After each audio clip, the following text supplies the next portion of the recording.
Hi, my name is Mason Dukacek, and I want to welcome you to our show, Build a Tribe Live, where I have the privilege of interviewing thought leaders, authors, and experts in the fields of sales, marketing, both online and offline.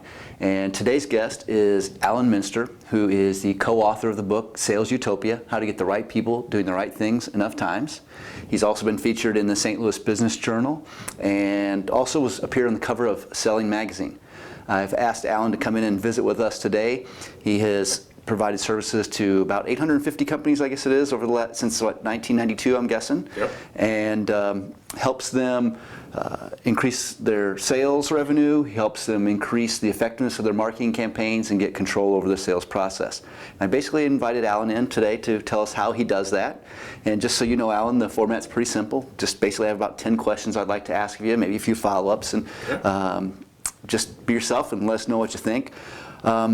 Before we dive into the questions and the meat of the interview, my favorite thing to start off a show is really just to give you a chance to tell us a little bit about yourself and why it is that you do what you do and why you're in the business you're in. Sure. Well, I've been in professional selling for about 35 years, and I found that almost all salespeople struggle with several things. Number one, they get busy doing the business.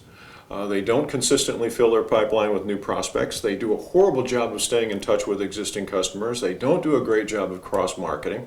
And so customers that are loyal customers that might be buying from you end up buying from competitors, and they say things like, gee, I didn't know you guys did that. The problem is with so many in sales is because it's such a activity-intense job that it's easy to confuse activity with productivity. Sure. And I found that in my professional selling career as well, is that I was bogged down doing details instead of spending my time with people that were qualified and interested. And what my job is now is to help salespeople focus and spend their time on those opportunities that are most likely to end up in sales. And that's what we talk about, sales process engineering, helping them figure out what is the process to engage and to close more business.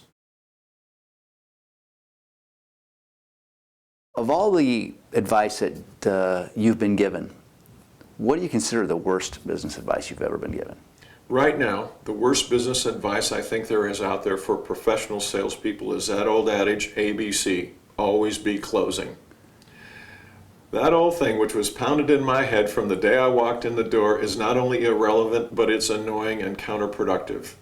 And I will say to all the salespeople out there and all the managers and coaches that are coaching and managing salespeople, stop doing that. There's still people out there, still trainers out there teaching old school presentation and hardline closing techniques that, you know, it's like the prospects have never heard this before. They don't know that someone's doing a blatant attempt to manipulate them, and that they're just, and then the sales managers act surprised when the sales reps say they got thrown out of their office. Yeah.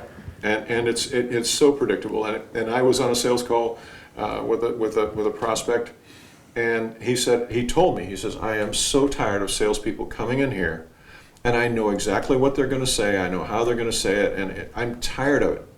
So can we just please cut through that? Well, I kind of like that. That's a refreshing, and it allows us to get down. And I think that instead of always be closing, what we really ought to be saying is always be listening. Because keep in mind, what we're trying to find out is only two things. Where this person is in their buying cycle, and is there a fit between what they need and what I do? Because if those two are not in place, nothing else really matters.